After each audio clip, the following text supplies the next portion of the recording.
तो hey everyone, welcome back to our channel invincible ज्ञान।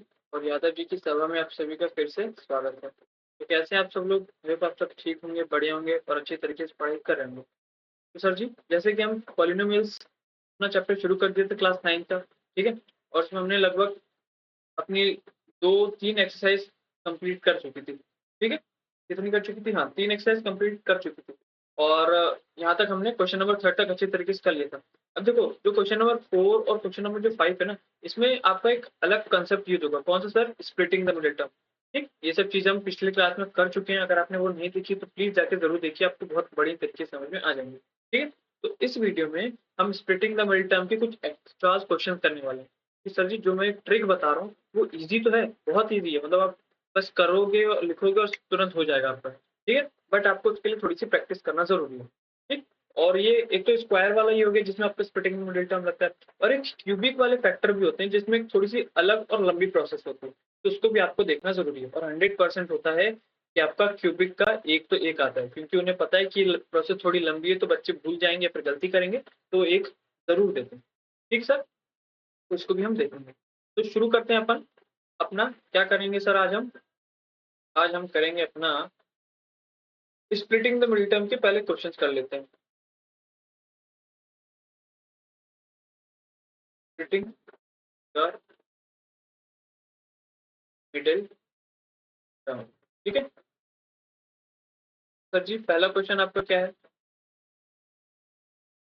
ठीक, तो पहला क्वेश्चन है आपका, देखिए, 9z² माइनस 12z+3। देखो सर, ऐसा है ये कि मान लो आपको मैंने पहला क्वेश्चन बताया, हालांकि मैं पिछली वीडियो में बता चुका हूँ, पर मान लो मैंने आपको ये बताया, आपको कुछ चीजें, पूरी चीज समझ में नहीं है पर कुछ चीजें हैं, कोई बात नहीं। दूसरा क्वेश्चन देखो, उससे थोड़ी ज्यादा समझ में आई। तीसरा क्वेश्चन उससे थोड़ी ज्यादा। इसलिए जो ट्रिक है ना, समझ में तो आ जाएगी, बट आपको प्रैक्टिस ज्यादा करना पड़ेगी, ठीक।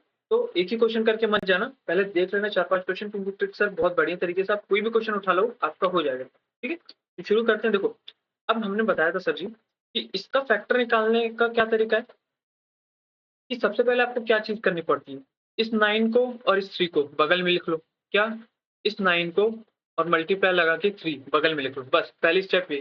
दूसरी स्टेप आपको ये फाइंड करनी है कि सर जी यहाँ पे साइन कौन सा है, तो यहाँ पे साइन है प्लस का। तो आपको ये पता करना है कि भैया हमें प्लस, कोई ऐसे दो नंबर चाहिए जिनको प्लस करने पर क्या आए, जिनको प्लस करने पर 12 आए, ठीक। तो हमें कोई ऐसी नंबर चाहिए जिनको प्लस करने पर 12 आए। सबसे पहले इन्हीं नंबर को देख लो। क्या 9+3 12 हो रहा है? मतलब हाँ, इजी है, ठीक। अभी बहुत इजी उठा रहा हूँ मैं, सबसे बेसिक उठा रहा हूँ, ठीक। आपने क्या देखा? 9+3 12 हो रहा है, मतलब यही हमारा आंसर है। अब इसको लिखना कैसे है वो भी देख लेते हैं। तो आप लिखोगे 9z², बस इजी है लिखना, कोई बड़ी दिक्कत नहीं। माइनस का माइनस, ब्रैकेट बाहर में। 12 क्या है? प्लस करने पर। किसको प्लस करने पर? 9+3, बाहर जेड, ब्रैकेट में z+3, अंदर मल्टीप्लाई कर दीजिए तो आ जाएगा 9z² minus 9z minus plus minus, तो आ जाएगा -3z।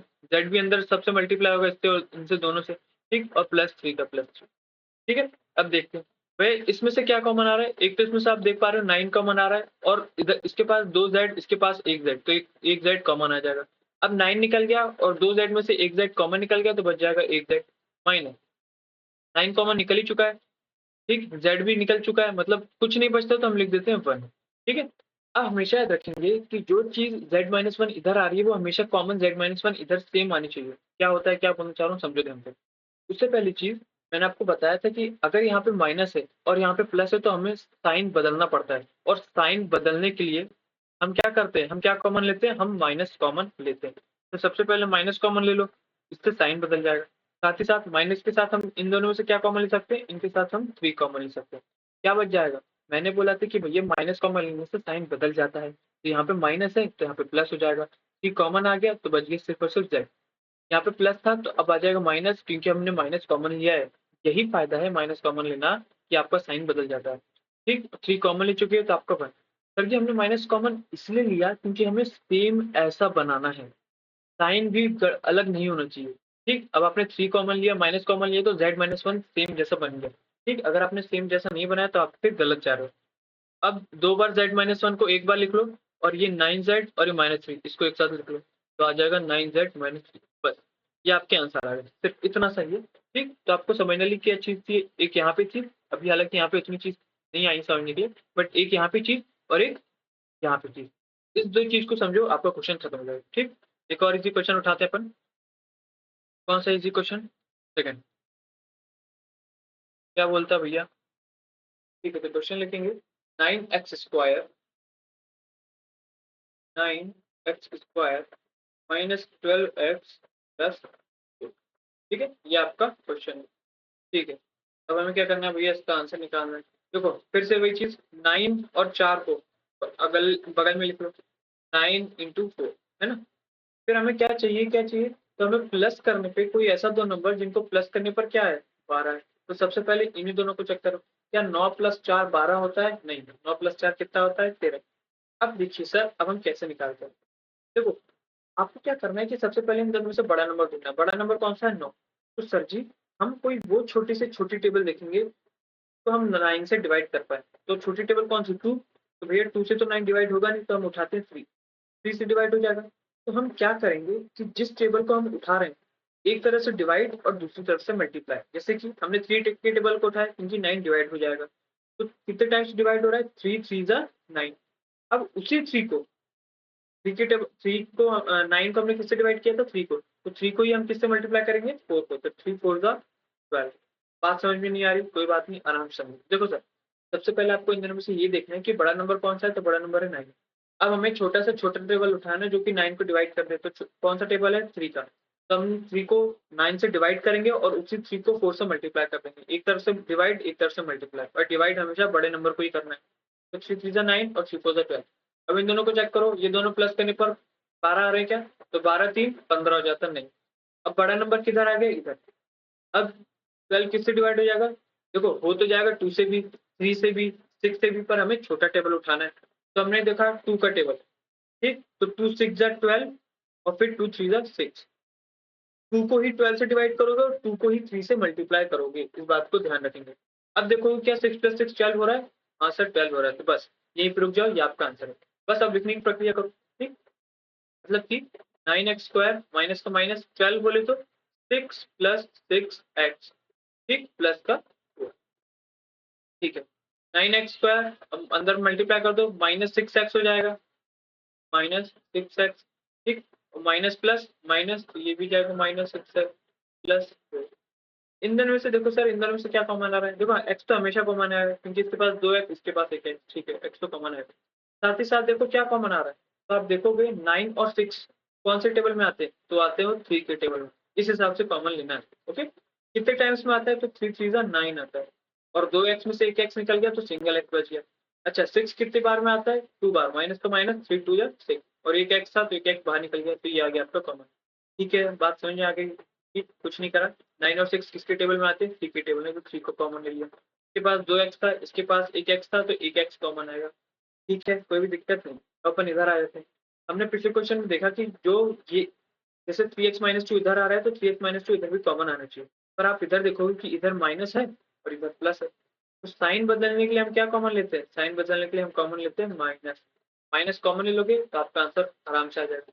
अच्छा, 6 और 4 में से आप क्या कॉमन ले सकते हो? तो 6 और 4 में से आप 2 कॉमन ले लो। क्यों? क्योंकि 2 का टेबल इन दोनों को डिवाइड कर रहा है। ठीक है? और सेम जैसा बना रहा है, 2 3 6 और 2 2 4। तो 2 3 6, x का x, अब माइनस था तो प्लस हो गया, प्लस है तो माइनस आ गया, ठीक? क्योंकि हमने माइनस कॉमन लिया था। और 2 2 4, ठीक है? आई होप बातें समझ में आ रही होंगी। अब 2 बार लिखा है 3x - 2, तो इसको एक बार लिख लो, और ये वाला 3x और ये -2 हो जाएगा। ठीक है? कोई भी दिक्कत आई होप नहीं होगी। ठीक? ये आपका आंसर। ठीक? धीरे-धीरे चीज़ें समझ में आ रही होंगी। आपको जितनी प्रैक्टिस करोगे यार, ये उतना बेहतर आपके लिए बनता जाएगा। तो तीसरा क्वेश्चन अपन देख लेते हैं। ठीक है, तो तीसरा क्वेश्चन क्या बोलता है सर जी? देखते हैं। 2x² 2x² minus 11x sorry plus 11x minus 9। ठीक है? इसको अपने को क्या करना है सर जी? सॉल्व करना है। ठीक है, फिर से वही चीज़, सबसे पहले 2 और 92 को बगल में लिख लो। 2 इंटू में 92, ठीक है। अब हमें क्या चाहिए? माइनस करने पर 11 आने चाहिए। ये बात हम देख रहे हैं जब से। यहाँ पे जो भी साइन होगा उसी को देख के बताएंगे। माइनस करने पर क्या आना चाहिए? 11। तो इन दोनों को माइनस करने पे 11 आ रहा है क्या? दूर दूर तक नहीं आ रहा है। ठीक है, तो फिर से डिवाइड और मल्टीप्लाई करते हैं। तो बड़ा नंबर कौन सा? 90। 90 को सबसे छोटा नंबर कौन सा डिवाइड करेगा? 2। तो करते हैं, 2 4 जा 8, बच गया 1 एक 9, तो 2 5 जा 10। एक तरह से डिवाइड और एक तरह से मल्टीप्लाई, तो 2 2 जा 4। इन दोनों को प्लस माइनस करने पे 11 आ रहा है, नहीं आ रहा। फिर से अब देखो 45 किससे हो सकता है? 3 से भी हो सकता है, 5 से भी हो सकता है, पर हमें छोटे नंबर से करना है। ठीक, तो 3 से करते हैं। 3 1 जा 3, 3 5 जा 15 और 3 4 जा 12। कोई भी दिक्कत आई होप यहाँ तक नहीं होगी। ठीक है। अच्छा देखो, ध्यान समझो, ये जो क्वेश्चन है ना, मतलब हो तो जाएगा, बट अब जो आंसर आएगा ना, जैसे हमने छोटे टेबल से करा, 3 से डिवाइड करा, तो अब जो आंसर आएगा ना वो थोड़ा लंबे प्रोसेस में जाएगा। हालांकि आप में ऐसा क्वेश्चन नहीं आएगा कि इतना लंबा जाए। ठीक है, क्वेश्चन उठा लिया मैंने गलती से, बाकी आपके इसमें इतना लंबा नहीं जाएगा। तो आप क्या करो, आपने जो यहाँ पे 3 से डिवाइड करा ना, इसको 3 से डिवाइड मत करो। ठीक है, जल्दी लाने के लिए मैं आपको किससे बोल रहा हूँ, आप 5 से डिवाइड कर लो। कैसे सर, कैसे बन जाएगा वो? जब आप 5 से 45 को डिवाइड करोगे कितना हो जाएगा? 5 9 जा 45, 5 4 जा 20। ठीक है, अब आप बोलोगे सर हमें कैसे पता पड़ेगा कि कब 3 से कब 5 से? तो देखो, जनरली जो मैंने क्वेश्चन उठाया ना, अगर मैं 3 से डिवाइड कर रहा हूँ ना, तो बाद में तो आएगा, पर 5-6 स्टेप बाद फिर मुझे 5 से डिवाइड करके तब मुझे आंसर मिलेगा। मिलेगा डिट्टो यही। ठीक है, पर वो आपको ऐसा क्वेश्चन नहीं देगा तो आपको घबराना नहीं। ठीक है, आप में वो ऐसा क्वेश्चन देगा कि आप में इजी 3-4 स्टेप में आंसर आ जाए। ठीक है सर, बात समझ में आ रही है? कोई दिक्कत आई होप नहीं। हमारा आंसर क्या आ गया सर? 20 और 9। क्या 20 माइनस 9 करने पर 11 आ रहा है? तो आप बोलोगे बिल्कुल सर आ रहा है। तो बस यहाँ पे लिखना शुरू कर दो, 2x² प्लस 20 माइनस 9 ब्रैकेट के बाहर x माइनस 90। कोई भी दिक्कत आई होप नहीं होगी। मल्टीप्लाई करना शुरू कर दो, 2x² plus 20x minus 9x minus 90। इसमें से क्या कॉमन आ जाएगा? टू तो कॉमन ही आएगा, x भी कॉमन आ जाएगा। 2 कॉमन निकल गया, 2x में से एक x कॉमन निकलेगा तो h बच गया। अब 2 20 को कितने टाइम्स बार काट रहा है? 10 टाइम। 2 टाइम्स आर 20 और एक x तो x का बाहर है। अब देखो, इधर दोनों तरफ प्लस है पर इधर दोनों तरफ माइनस है, तो फिर बात किसकी आ गई? फिर बात साइन चेंज की आ गई। जब भी साइन चेंज की बात है हमेशा माइनस कॉमन ले लो। ठीक, और इन दोनों से क्या कॉमन आ रहा है? तो आपको दिख रहा है। अब 3 कॉमन मत ले लेना, 3 भी कॉमन ले सकते हो, पर 3 कॉमन इसलिए नहीं ले सकते, अगर मान लो सपोज कि मैंने 3 कॉमन लिया, तो इधर क्या बन जाएगा? 3 3 जा 9 और 3 3 जा 30। ठीक है, 3 3 जा 9, 3 0। क्या ये और ये सेम बन रहे हैं? नहीं बन रहे, मुझे तो सेम बनाना है। ठीक है, इसलिए मैं 3 कॉमन नहीं लूंगा, इसलिए मैं क्या कॉमन लूंगा? इसलिए मैं 9 कॉमन लूंगा। थोड़ा सा जब आप प्रैक्टिस करने लग जाओगे तो आपको ये चीजें भी दिखने लग जाएंगी। तो मैं क्या कॉमन ले लेता हूँ? 9 कॉमन ले लेता हूँ। अब 9 कॉमन लूंगा तो 9 1 जा 9, बच जाएगा x। माइनस था तो प्लस हो गया, यहाँ पे माइनस है तो प्लस हो गया। क्यों हो गया? क्योंकि माइनस कॉमन लिया। और 9 10 जा 90। क्या ये दोनों सेम जैसे बन रहे हैं, दिख रहे हैं? ठीक, तो अपना आंसर सही जा रहा है। तो दो दो बार लिखे तो एक बार लिख लो x प्लस 10 और एक 2x माइनस 9 को लिख लो, 2x माइनस 9, बस खत्म। ये आपका आंसर है। ठीक सर, बातें आई होप चीजें समझ में आ रही होंगी, क्लियर हो रही होंगी। ठीक है, अपन एक रूट वाला क्वेश्चन कर लेते हैं कि आपके रूट में भी आ जाते हैं। फिर उसके बाद में आपको कुछ क्वेश्चन होमवर्क दूंगा, आपको करके लाना है, फिर अपन क्यूब रूट का भी एक क्वेश्चन देखेंगे। ठीक है, तो कौन सा क्वेश्चन नंबर 4? चलो इसी पेन से लिख लेते हैं। क्वेश्चन नंबर 4 क्या बोलता है कि हाँ लिखिए, √2x² प्लस 7x प्लस 5। कुछ नहीं करना है, सेम इजी प्रोसेस वही है, कोई भी दिक्कत नहीं है। देखो, तो अपन येलो पेन से कर लेते हैं। क्या बोलता है? हमने क्या देखा कि इसको उठाओ और इसको उठाओ, बगल में लिख दिया, √2 इंटू 5 √2। अब आपको यहाँ पे हल्का से क्या करना है कि अपन लोग उस टाइम मल्टीप्लाई नहीं कर रहे थे, आपको यहाँ पे मल्टीप्लाई कर देना है क्योंकि रूट का मामला है। ठीक है, तो √2 इंटू 5 √2, देखो क्या होता है कि जब भी सेम रूट में जो होते हैं सेम नंबर होते हैं तो आपस में मिलके नंबर खाली बना लेते हैं। तो 5 का 5 बच जाएगा और 2 का 2 रह जाएगा। ठीक, √2 इंटू 2 2 हो जाएगा, तो आ जाएगा 5 2 से 10। आपको कोई ऐसे देखो, प्लस करने पर क्या चाहिए? हमें 7 चाहिए। ठीक, यहाँ से तो पता लग ही जा रहा है कि प्लस करने पर 7 चाहिए। तो हमें कोई ऐसे दो नंबर चाहिए जिनको प्लस करने पर 7 आए और मल्टीप्लाई करने पर 10। तो ये दोनों नंबर तो सामने ही दिख रहे हैं, 5 प्लस 2 7 भी हो रहा है और मल्टीप्लाई करने पर 10 भी हो रहा है।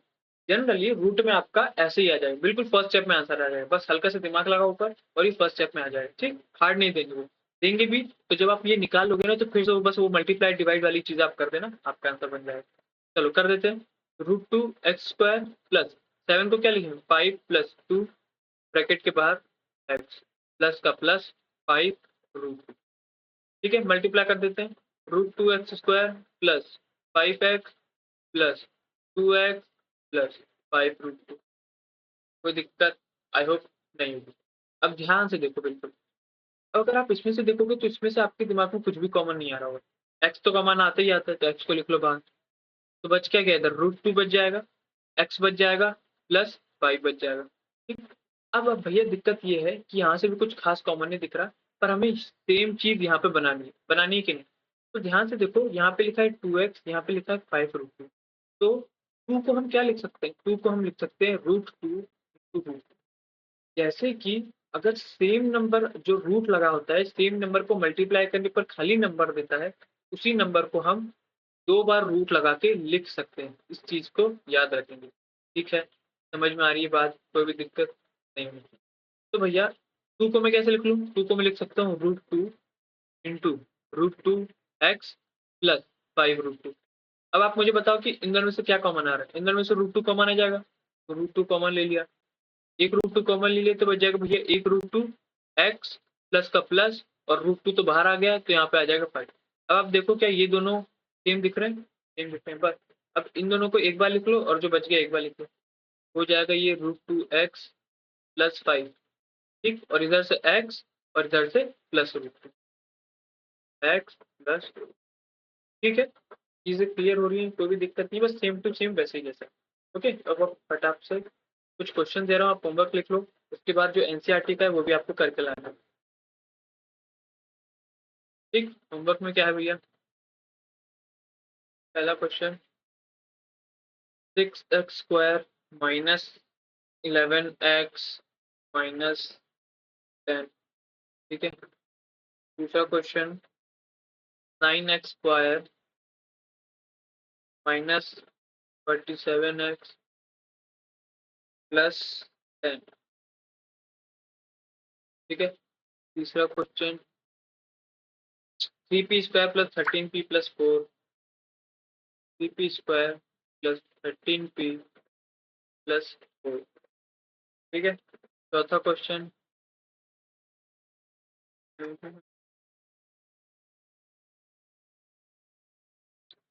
लिख लो 3x²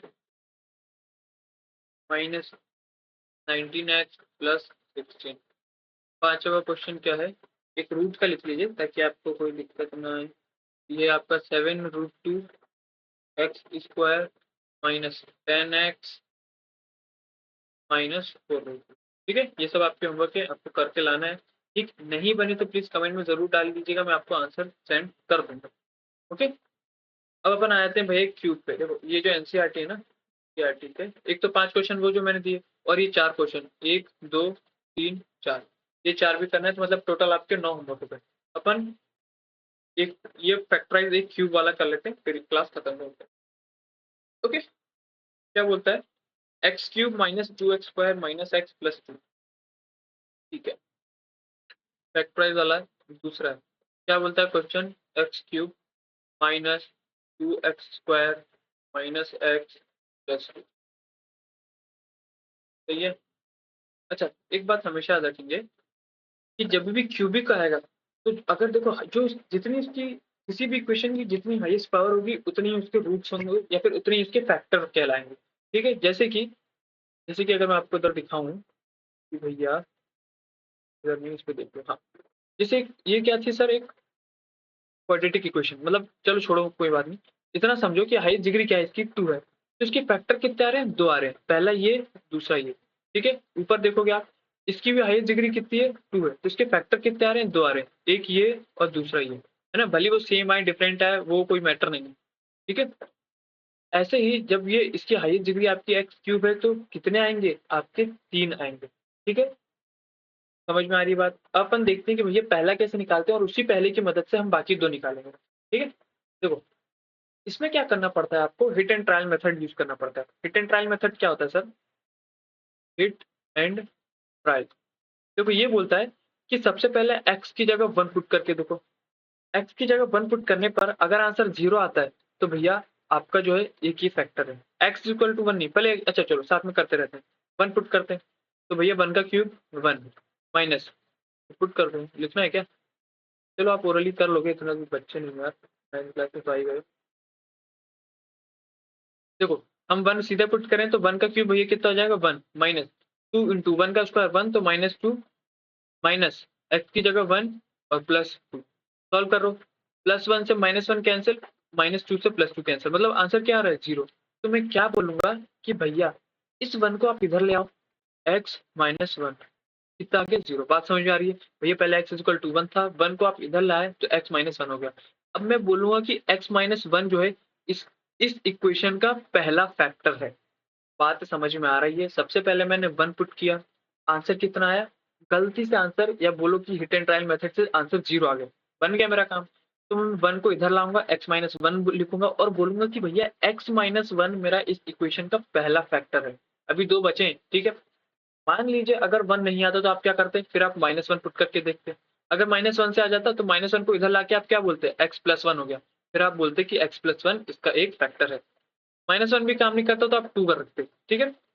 2 काम नहीं करता तो -2। ऐसे क्या बहुत होंगे? नहीं सर जी, आपके सिलेबस में या तो 1 में आंसर आ जाएगा, या तो -1 में आंसर आ जाएगा, या तो ज्यादा से ज्यादा 2 में आंसर आ जाएगा। बस जनरली 1 और -1 रखने पे आपका आंसर आ जाएगा, ठीक है। इतना ही आपका सिलेबस है, इतना कोई बड़ी क्वेश्चन नहीं दे देगा आपको, ठीक है सर। बात समझ आ गई? अच्छा, तो हमारा पहला फैक्टर कौन सा निकल गया? x -1। पहली चीज, पहला स्टेप हो गया हमारा, पहला फैक्टर निकल गया x -1। अब हम दूसरा क्या करते हैं? देखो ध्यान से देखो, हमारा निकला x -1 पहला फैक्टर, क्या फर्स्ट फैक्टर निकल चुका है। बाकी दो कैसे निकलेंगे? बाय डिवाइड से। By divide. सर कैसे डिवाइड? देखो बताता हूँ। तो बना लो भैया एक डिवाइड। अपनी इक्वेशन क्या थी? तो इक्वेशन थी x³ -2x² -x+2। ठीक। हमारा एक फैक्टर क्या निकल गया? x -1। तो जो पहला फैक्टर है आप इसको डिवाइड करोगे तो आपको मिलेगी एक क्वाड्रेटिक इक्वेशन टाइप, जो जिसमें हम स्प्लिटिंग कर सकते हैं। ठीक। अब उस आपको स्प्लिटिंग करोगे तो स्प्लिटिंग मतलब उसमें 2 निकल जाएंगे, तो 2 वो और एक ये मिलके कितनी हो जाएंगी? 3 हो जाएंगे इस हिसाब से। अब बड़ी चीज ये आ गई कि भैया इसको डिवाइड कैसे करना है। तो ये से एक लेते हैं। देखो करो क्या आप, तो मैं दूसरा पेंसिल लिख देता हूँ ताकि आपको चीजें समझ में आए। इसको उठाओ और इसको उठाओ, बगल में लिख दो भैया x³ अपॉन में x²। तो मैं क्या बोल दूं कि भैया एक एक्स से एक एक्स कैंसिल हो जाएगा, तो यहाँ पे कितना बच जाएगा? x²।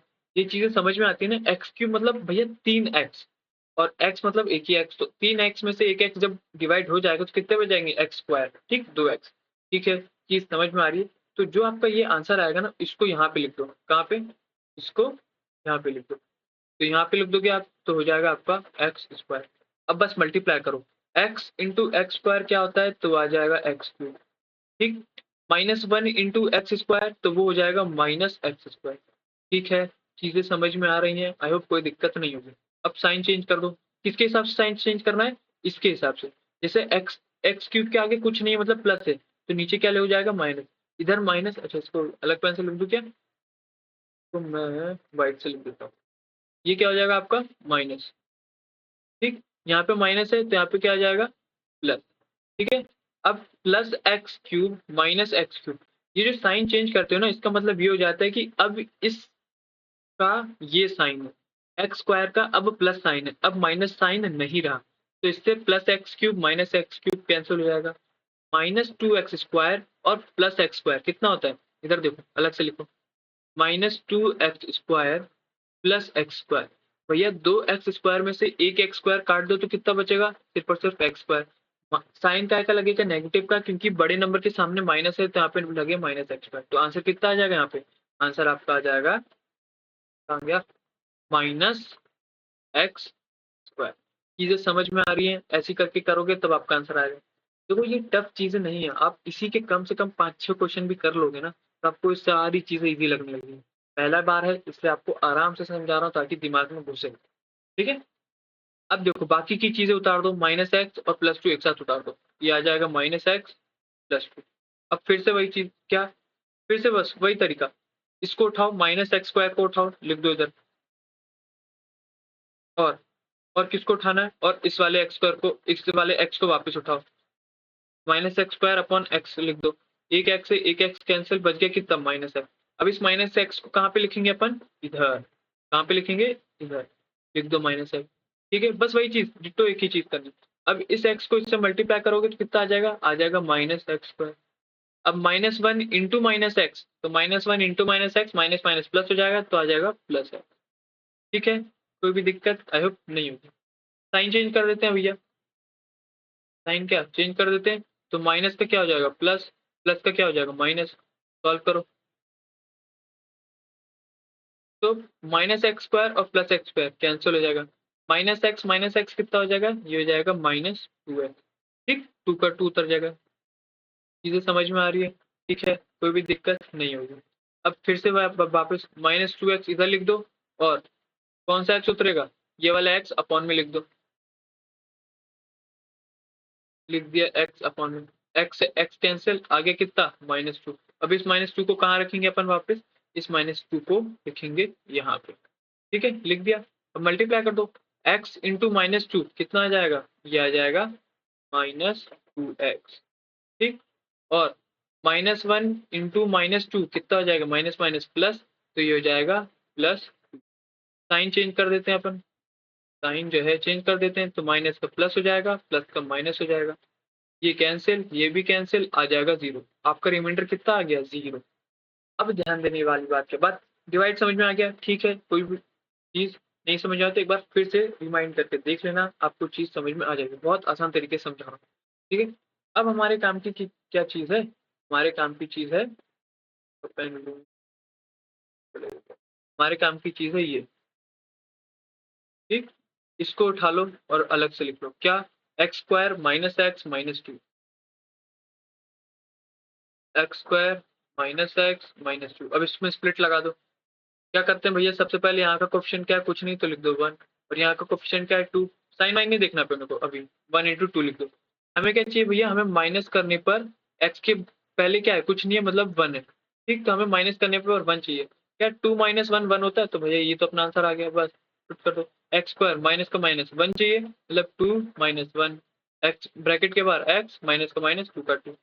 ठीक है, एक्स स्क्वायर मल्टीप्लाई कर दो, -2x आ जाएगा, और minus minus plus x, 1x लिखो या फिर x, एक ही बात है, -2। इसमें से क्या कॉमन आ जाएगा भैया? इसमें से x कॉमन आ जाएगा, 2x में से एक x किया, x बच जाएगा, माइनस का माइनस x बाहर जा चुका है, तो आ जाएगा 2। अब देखो x - 2 और x - 2 सेम दिख रहा है, तो कॉमन कुछ नहीं आएगा, सिर्फ और सिर्फ कॉमन 1 लिख लो बस। कुछ कॉमन नहीं आता मतलब 1 लिखना पड़ेगा आपको, और ये एज इट इज उतार दो। अब जो 2 बार लिखा है इसको एक बार लिख दो, और +1 और x को एक साथ लिख दो। बस भैया, आपका आंसर यहीं पे खत्म होता है। देखो क्यूब जो है ना, क्यूब में थोड़ी लंबी प्रोसेस है, इसका आपके इसके मार्क्स ज़्यादा होंगे। एक ही क्वेश्चन आएगा पर आएगा ज़रूर। ठीक है, आपको एक बार ये देख के जाना है, 4-5 क्वेश्चन प्रैक्टिस करके जाओ, बहुत है। ठीक है, 10 भी कर लोगे बस सफिशिएंट है, मत करो फिर क्या है, फिर जब पेपर आएगा तब करते रहना। अभी दिमाग में बिठा लो, अभी से डरोगे तो फिर भैया काम गड़बड़ा जाएगा। अब देखो इसका हमारा कौन सा 3 आ गए, इसके हमारे जो हैं, ये करूँ क्या जी, हमारे कौन से 3 फैक्टर आ गए? सबसे पहला आया था हमारा x - 1। ठीक, उसके बाद आया हमारा सबसे पहला, अरे यार ये तो दिख ही नहीं रहा, डिलीट से कर देता। सबसे पहले भैया x - 1 जो ऊपर निकाला, फिर ये अपना दूसरा x - 2, और फिर तीसरा ये अपना x+1। अच्छा, ऐसा भी हो सकता था कि यहाँ पे +1 की जगह -1 आ जाता, x - 1 आ जाता, तो भी कोई दिक्कत नहीं थी। अगर फैक्टर सेम आ जाते हैं तो भी कोई दिक्कत नहीं है, वो चीज़ सही कहलाएगी। ठीक है, तो एक्स क्यूबिक रूट के 3 फैक्टर होते हैं, पहला ये निकल गया, दूसरा ये, तीसरा ये। पहला हमने हिट एंड ट्रायल मेथड से निकाला, बाकी दूसरा डिवाइड करके स्प्लिटिंग द मेथड से निकाल दिया। ठीक है, चीज़ें क्लियर हो रही हैं, आई होप समझ में आ रही होंगी। अब आपको क्या करना है सर जी? अब आपको ये चारों क्वेश्चन सिर्फ करके देखो, पहला ये, दूसरा, तीसरा, चौथा। ठीक, ये करके देखो, नहीं बनता है तो प्लीज़ यार प्लीज़ कमेंट आप करो, तो मैं आपको आंसर दूँगा। ठीक है, किसी भी चीज़ का डाउट हो, किसी भी चीज़ से रिलेटेड कमेंट करो, मैं आपको बिल्कुल आंसर दूँगा। ठीक है, भले ही थोड़ा हो सकता है टाइम लग जाए पर आंसर ज़रूर दूँगा। ओके? आई होप आपको चीज़ समझ में आ रही है। जो मैं होमवर्क दिया प्लीज़ इसे करके लाना। अगर आप प्रैक्टिस नहीं करोगे, समझने समझाने का कोई मतलब नहीं है। आपने जो इतना टाइम दिया उसका कोई मतलब नहीं है। करना तो पड़ेगा अगर चीज़ समझनी है तो। ओके? तो आई होप आपको आज की क्लास समझ में आई होगी। नहीं समझ में आई तो प्लीज़ एक और बार देख लेना, आपको बेहतरीन तरीके से अच्छे समझ में आ जाएगी। तो सर जी, पढ़ते रहो यार। और अगर आपको वीडियो समझ में आती है तो प्लीज़ लाइक, शेयर और सब्सक्राइब ज़रूर करो, ठीक है? मैंने एक टेलीग्राम पिन कर दूँगा हर चैनल लिंक में डिस्क्रिप्शन पिन कर देता हूँ, ठीक? अगर आपको सिर्फ पीडीएफ चाहिए फिर डाउट हो, कुछ भी चीज़ हो, सवाल पूछना हो उसमें भी आप जॉइन करके पूछ सकते हो, ओके? तो आज की सभा हम यहीं समाप्त करते हैं, अगली क्लास में फिर मिलेंगे नेक्स्ट एक्सरसाइज के साथ, तब तक के लिए जय हिंद, जय भारत।